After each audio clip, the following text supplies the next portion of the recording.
I am 35 years old. I am divorced, and I live in a van down by the river. In its 40-year history, some of the biggest laughs have come from Madison's biggest star. There's you there! Whoops-a-daisy. He was himself. What you saw was Chris Farley. I don't believe he was acting.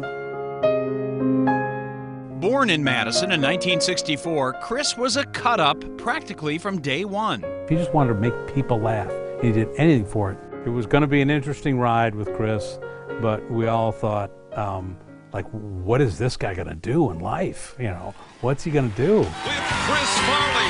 What this Madison native did in 1990 after a successful comedy start in Chicago has become one of the most popular cast members in SNL's 40-year history. And he had a very close relationship with Lorne Michaels.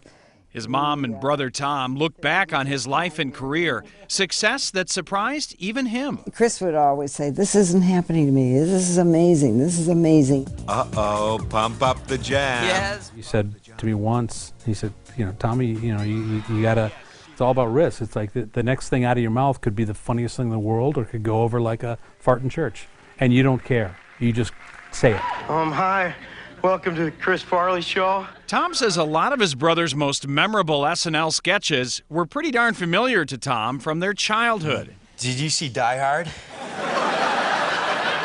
I couldn't believe that he was being paid for this, because he did this to me every night going to bed. Remember that movie we just watched? Yeah, like we just turned the TV off, Chris, I know. I mean, it missed a question, that's what I called him. Hey, you remember when you were with the Beatles? And there were other familiar characters, too. I don't own a toothbrush or let my scabs heal. In almost every one of those loud characters, there you saw my dad. There was always, you know, my dad was this loud kind of, just center of the universe kind of guy. And that Chippendales dancer.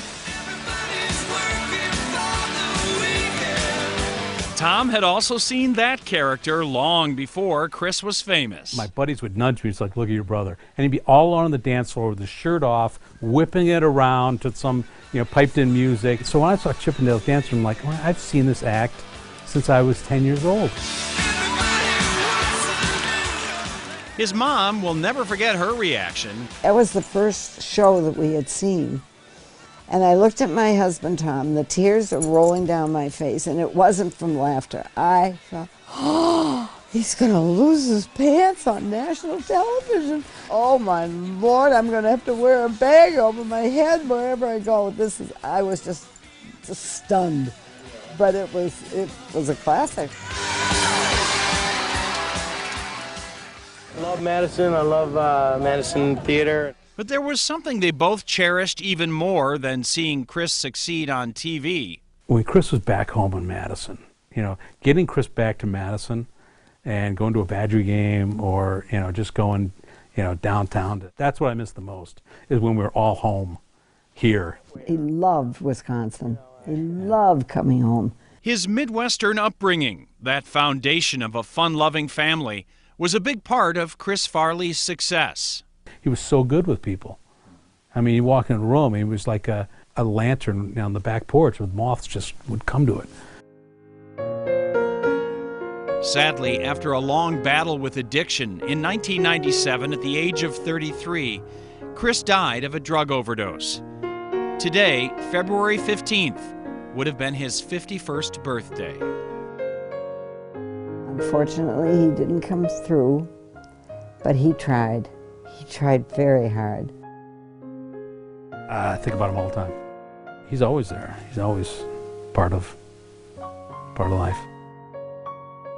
Nearly 18 years after his death, Chris Farley is still bringing laughter to people's lives.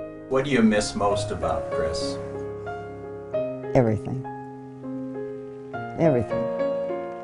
He was special. Yeah, he really was. He brought a lot of joy. And a lot of sorrow and a lot of tears, but mostly joy. That's what children do, don't they?